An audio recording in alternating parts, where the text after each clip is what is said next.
আসসালামু আলাইকুম। দেখুন গজ কাপড় দিয়ে কিভাবে কামিজ কাটিং করবেন একেবারে সহজ নিয়মে আপনাদেরকে বোঝানোর চেষ্টা করছি। তো এভাবে ইনসেটিভটা ধরে লংয়ের মাপ নিতে হবে। তারপরে দেখুন আমি কিন্তু এখানে ৪ ভাঁজ দিয়েছি। এখানে ৪ ভাঁজে ১২ ইঞ্চি কিন্তু রাখতে হবে।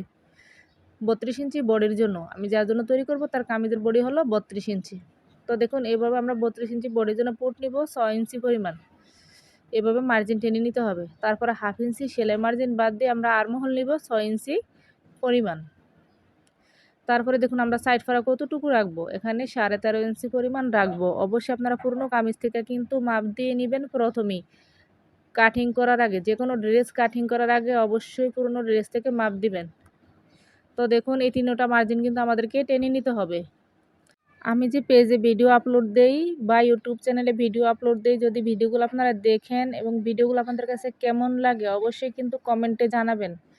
তো দেখুন আমরা এখানে বডির ৪ ভাগের ১ অংশ নিব। এখানে ৩২ ইঞ্চি বডি ৪ ভাগ করলে ৮ ইঞ্চি পরিমাণ, আরও ২ ইঞ্চি কিন্তু এক্সট্রা নিতে হবে সেলাইয়ের জন্য।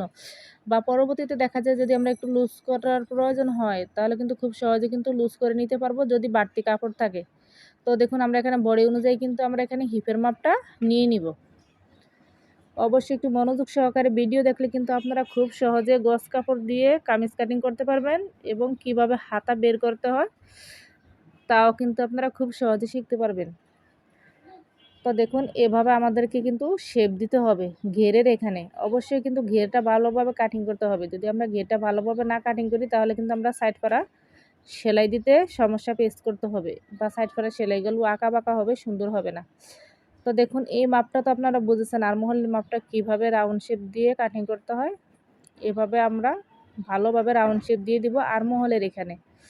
তাহলে কিন্তু আমরা খুব সহজভাবে বা ইজিভাবে হাতাটা অ্যাটাচ করতে পারবো এবং হাতাটা অ্যাটাচ করতে কোনো সমস্যা হবে না। তো দেখুন এভাবে আমাদেরকে একটি কামিজ কিন্তু কাটিং করে নিতে হবে। অবশ্যই আপনারা চিহ্ন দিয়ে নেবেন। এভাবে চিহ্ন দিলে কিন্তু সেলাই করতে আপনাদের সুবিধা হবে। তো দেখুন এভাবে জয়েন্টটা আমি খুলে নিলাম।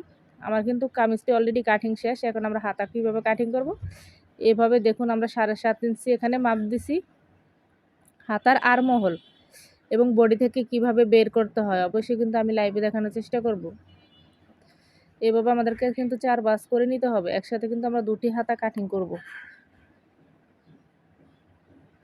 হাতাটির লং দেখুন আমি ১৭ ইঞ্চি নিব। আপনারা আপনাদের মেজারমেন্ট অনুযায়ী বা আপনারা মাপ অনুযায়ী আপনাদের নিয়ে নেবেন। এখানে দেখুন আমি মাপ দিছি কিন্তু এবং ২.৫ ইঞ্চিতে আমাদেরকে ডাউন শেপ করতে হবে হাতার এখানে। অবশ্যই ডাউন দিয়ে কিন্তু আমরা হাতা কাটিং করব। যেহেতু বডি কম তাহলে আমাদের ২.৫ ইঞ্চিতে ডাউন দিলেই কিন্তু হয়ে যাবে। এভাবে আমরা শেপটা দিয়ে নিব। তারপর আমরা ১/২ ইঞ্চি রাখবো, আমরা জয়েন দিব। হাতায় কিন্তু অবশ্যই জয়েন পড়বে গজ কাপড় দিয়ে কামিজ কাটিং করলে। আর আপনারা যদি জয়েন ছাড়া হাতা কাটিং করতে চান তাহলে এক্সট্রা করে হাতার জন্য হাফ গজ কাপড় নিতে হবে। তো দেখুন এভাবে আমাদেরকে শেপ অনুযায়ী এখন হাতা কাটিং করে নিতে হবে। ভিডিওটি দেখার পরে আপনারা সম্পূর্ণ ভিডিও দেখবেন। ভিডিও কিন্তু টেনে টেনে দেখবেন না। ভিডিও দেখার পরে যদি ভালো লাগে অবশ্যই একটা লাইক দিতে কিন্তু একদমই ভুলবেন না। কমেন্ট করে জানাইতেও কিন্তু ভুলবেন না।